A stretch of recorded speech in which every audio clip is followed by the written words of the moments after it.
inyong lahat mga katinig at welcome back sa ating mabilisang pagbusisi sa isang balitang talaga namang nakakapagpabagabag sa ating lahat. Nasaksihan natin ang isang emosyonal at nakakakilabot na pahayag mula kay Senator Amy Marcos kung saan humingi siya ng tawad kay Vice President Sara Duterte dahil sa pakiramdam niya ay siya ang naging meet kung bakit ngayon ay pinagtutulungan ng Vice Presidente. Sa kanyang mga binitawang salita, tila may mas malalim at madilim na plano ang ilang mga grupo na hindi lang basta impeachment ang layunin, kundi ang tuluyang pagdurog sa politikal na karera ni VP Sara bago pa man dumating ang 2028. Ayon kay Amy, ang mga kaganapan ngayon sa Senado at sa Kamara ay tila bahagi ng isang malaking script para siguraduhing mawala ng boses ang mga Duterte sa susunod na eleksyon. Ang ganitong uri ng pagbubunyag ay base sa mga facts na ating nakikita sa palitan ng mga kaganapan sa gobyerno kung saan tila nagkakaroon ng sunod-sunod na pag-atake sa bawat aspeto ng liderato ni Inday Sara. Binigyang diin ni Senator Amy na nakakakilabot ang bilis at tindi ng panggigipit na nararanasan ng kanyang kaibigan na tila ba may mga puwersang hindi hihinto hanggat hindi nila nakakamit ang kanilang layunin. Marami sa ating mga katinig ang nagtatanong kung ito na nga ba ang hudyat ng mas matindi pang krisis sa ating politika na pwedeng maghati sa ating bansa. Habang sinusuri natin ang mga luhang pumatak at ang seryosong babala ni Amy, makikita natin ang halaga ng pagkakaisa at pagbabantay sa ating demokrasya upang hindi manaig ang mga pansariling interes ng ilan. Kaya naman sa puntong ito mga katinig, ano ang inyong nararamdaman sa naging revelasyon na ito ni Senator Amy? Sangayon ba kayo na may nakakakilabot na planong nagaganap sa likod ng impeachment na ito? Ipaabot ang inyong mga opinyon sa ating comment section dahil sa panahong ito, ang inyong tinig ang sandata natin laban sa kawalan ng katarungan. Manatili tayong mapagmatyag at suportahan ang katotohanan para sa ating bayan. Maraming salamat sa inyong walang sawang pagsuporta dito sa Tinig ng Bayan. At gusto ko nang sabihin, napakasimple ng mga pangyayari dyan, nagkakagulo sa ombudsman dahil hindi sila nagtagumpay sa PI, mga PI nila. Hindi rin sila umubra sa impeachment, kaya narito na tayo ngayon. Ipipilit nila na si Boying maging ombudsman para ipakulong si VP Inday Sara bago mag-2027 at hindi lang si Inday Sara, kundi lahat ng mga Duterte, kaalyado ng mga Duterte, baka pati ako. Yan ay sa gitna ng paghihirap ng mga Pilipinong binabaha ng tubig, ng korupsyon at ng kawalang aksyon. Tinutukan ko ang Plan A nila na People's Initiative Chacha. Binuking ko ang Plan B, yung impeachment, para mawala sa landas nila si VP Sara sa 2028. Ngayon, nasa Plan C na po tayo, sa ombudsman naman. Noon pa'y nakita ko na, kaya ako nagsampa ng kaso nung May 2, nandun ako sa ombudsman. Kung hindi kayo titigil sa pamumulitika, mag-asaran tayo. Hindi ko rin kayo tatantanan. Para kayong mga kabayong na katapalodo sa 2028, 2026 pa lang ngayon.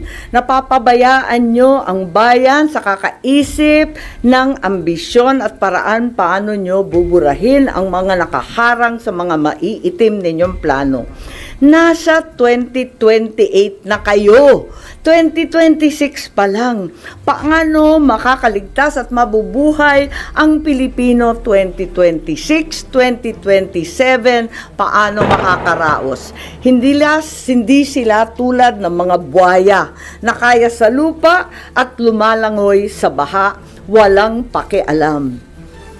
Ngayon, ang OMB, Bantayog ng Katwiran, para sa mga lingkod bayan. Pati ba naman yan, gusto ninyong baluktutin?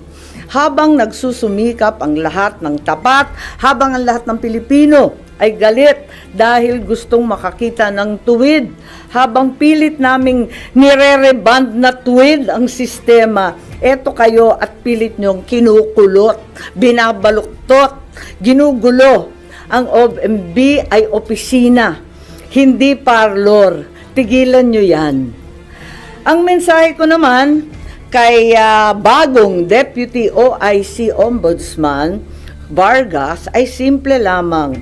Kung nayayanig ka na sa pressure, isabuhay mo na lang ang sikat ng kanta ni April Boy Regino. Kapag nariyan na ang suhol, itaas mo ang iyong dalawang kamay ng ganito at sabihin, hindi ko kayang tanggapin. Wala lang. Naloloka na ako. Yes po. Git ninyo na plano nila na kaya ilagay si Secretary Boying Remulla sa ombudsman para ipakulong si VP Sara at mga ka-alyado niya. Ano yun, suspicion o may nakuha kayo na mabigat na information na pinagbasihan nyo? Yes, marami po tayong information na talagang dito patungo ang paghalal ng isang ombudsman na kaibigan natin dati pero hindi naman natin mapagkakailay. Ang labo-labo naman ng ganon. Kaya tututulan ko po at magtiisan po tayo. Hindi natin kakayanin yan at hindi dapat mangyari yan.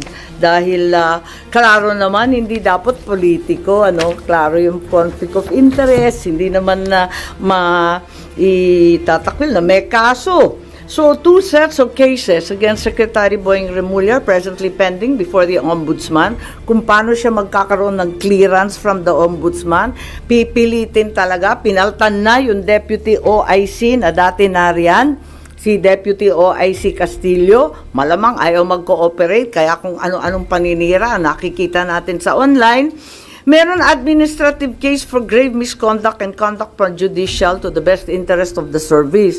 May ikalawa pa, may criminal cases, usurpation of judicial functions under the revised penal code, another criminal case for arbitrary detention of PRRD. Ayan, so nag-file ako nung nakaraan 27 August ng position paper ad cautelam kasi marami pang pending, marami pang iniintay. Higit sa lahat, hindi pa nare-resolve yung time to file the position paper. Iintay rin kami yung mga respondent. Panay ang extension of time to file, wala pa, hindi pa pinipila, tapos yung counter affidavit pa.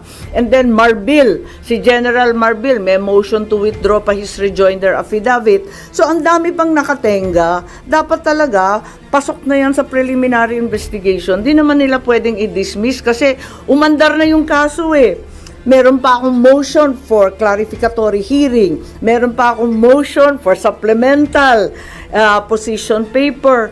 Kaya, ayun, nung nag-file ako nung 27 August, yung sumunod na araw, wala, tinanggal na si OIC Ombudsman Marie Flor Punsalan Castillo. Bigla-bigla ang pinasok yung Deputy Ombudsman sa Visayas, si Dante Vargas naman. Ang daing-daing naririnig, ang daming haka-haka, ang daming pinapakita na sinisiraan na nga si OIC Ombudsman Castillo na dati-rati wala naman tayong naririnig tungkol dyan.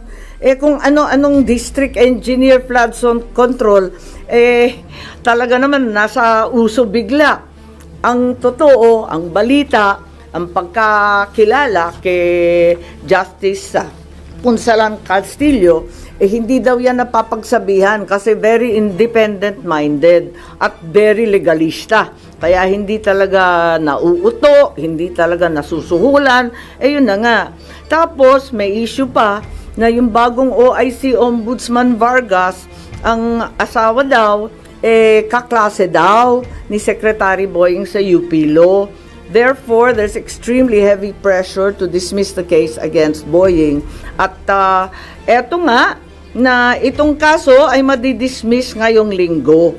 Bakit i-dismiss yan? Yan ang tanong ko. At ang balita, immediately executory ang ilalabas.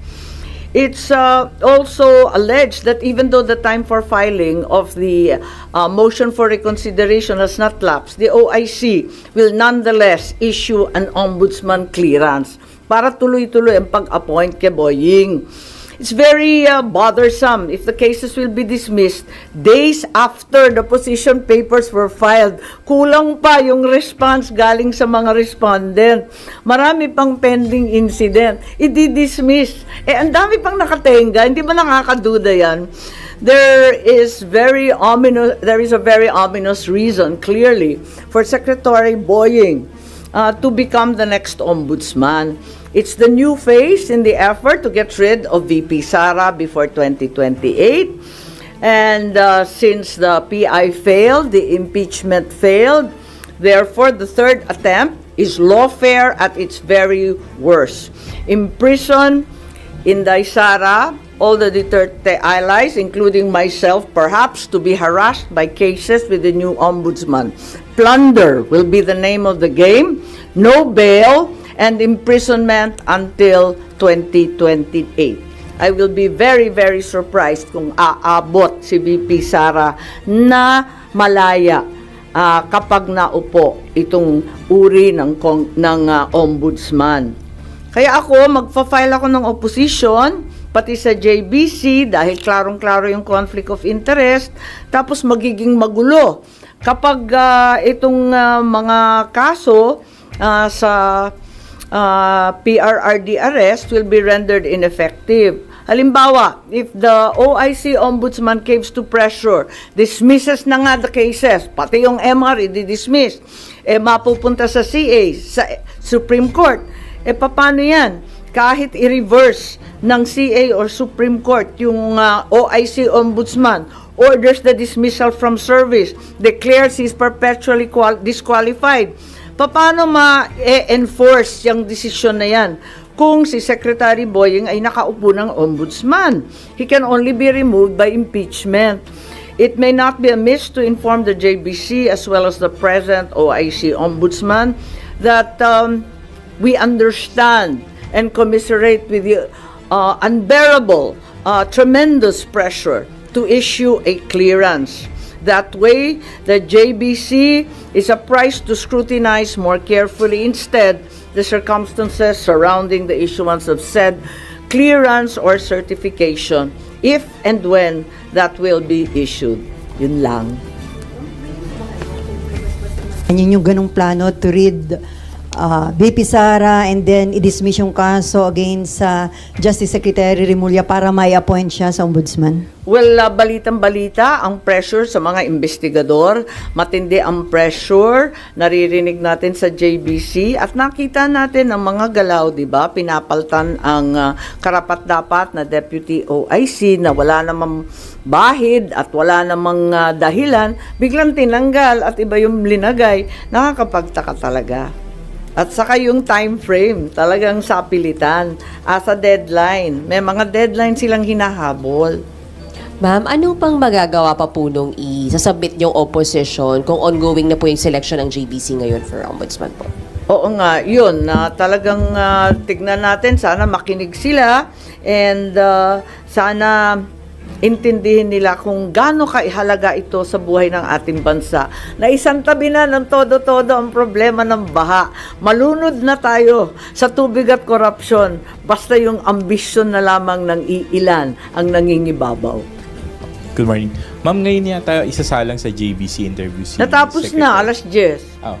Pero yung opposition nyo po, na-file or na-discuss nyo po ba kay Senator Alan as member ng JBC representing Kakausapin ko mamaya. Nagulat kasi ako, hindi ko akalain na magpapa-interview. Akala ko bawal yun hanggat walang clearance.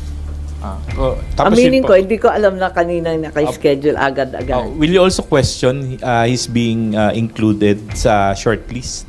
At tignan natin kung anong gagawin. Pero hanggat maaari, talagang pipilitin ko hanggat kaya at tututulan. Tulad nga ng sinabi ko kanina, ay nako, hindi ko rin kayo tatantanan kasi klarong-klaro naman ang moves nila. May message din po kasi Darapala na po. Ma'am, mensahe niyo po sa ading nyo na ultimately siya na may appointing authority.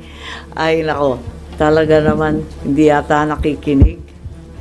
Ma'am, kung ayaw nyo kay Sec Boying, kanino kayo doon sa 17 o 16 na iba pa? Ay hindi naman sa ayaw ko. Kaya nga lang, wag naman binabraso yung ombudsman. Yan na lang ang huling hantungan ng hustisya, ng katotohanan. Ang bigat naman nun. Constitutional body, guguluhin, ano? Wala naman akong sinasang-ayunan. Ang sinasabi ko, klarong disqualified. Kaya wag na lang. Ang liwaliwanag naman ang conflict of interest. Nakikita naman natin ang problema kapag may pending admin and criminal charges pa. Ang bigat naman, tapos gagawin ninyong ombudsman. Tama ba yun? Wala naman akong kinakampanyang kandidato para ombudsman. Sa totoo lang. Di ko nga kilala yung mga listahan. Siyempre, trabaho ng JBC yun eh. Wala na. Ibang issue lang. Ay, okay. Pero babalik pa ako sa budget. Okay, Oo, sige. yung madalian lang kung gusto nyo. Pero yun lang. Yes po. Ma'am, hindi ba parang ang for a goal na tanggalin lang si VP Sara, yun po talaga yung goal ni Secretary Remulla? Eh, hindi siya. Siguro yung mga nag-uutos din sa kanya. Marami kasi, di ba? Di ba masyado nang maliwanag ang pattern. Noon sinabi ng iba na napaka-alarmist ko. Bakit ko binubulabog ang lahat tungkol sa PI? O ngayon, tignan natin. Tapos yung impeachment, walang maniwala na itutuloy. Ayan, tinuloy. Wala rin nangyari. Kaya nandito na tayo sa Plan C. Yan talaga ang nangyayari. Ma'am, saan nyo nakuha yung information na may ganitong plano? Mag-ombudsman siya para ipakulong si VP Sara? Maliwanag naman kasi talagang sinabi na rin nung nag-iimbestiga yung mga Quadcom tungkol sa confidential and intelligence funds na ang tinutukoy, plunder charges, non-bailable, kulong bago 2028. Nakausap nyo na si VP Sara about this, ma'am? Yung possibility Hindi, ng actually ombudsman? hindi pa. Kasi wala siya rito, sa totoo lang. At sa dami ng problema nun, dadagdagan ko pa. Hanggat kaya ko, talagang hindi ko tatantanan to at mag-asara na lang kami. Pero, ma'am, sorry. Pero Yep. hindi naman po ang gusto ni VP Sara, di ba? Sorry? Masagot po, hindi lang gusto ni VP Sara, masagot sa proper forum yung mga charges laban po sa kanya. Tama. So, hindi ba parang o talagang si SOJ Remulla po yung bagong bala against her and the Dutertes po? Tignan nyo yung mga kilos nilang lahat, di ba? Doon patungo. Kung sana magkakaroon ng patas at makatotohanang depensa sa korte, kung papayagan siya, yun ang gusto niya. Pero kapag ganito na brasuhan, may balitang suhol, ginagamit yung mga may personal relationship, pinapaltan yung walang kamalay-malay na justice. Kung ano-ano ang nangyayari, pipilitin ng JBC, pa-i-interviewin.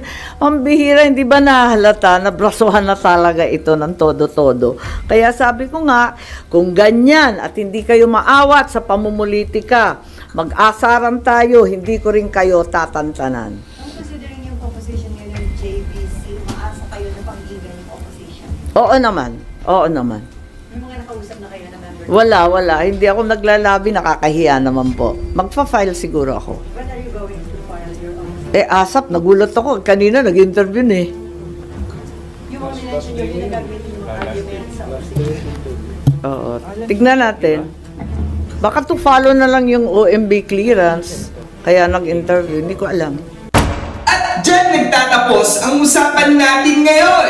Kung may gusto kang idagdag o reaksyon, i-comment mo lang sa baba. Boses mo'y mahalaga. Huwag kalimutang i-like, share, at subscribe para sama-sama nating palakasin ang tinig ng bayan. Hanggang sa susunod, tandaan, ang may alam, may laban! Awesome!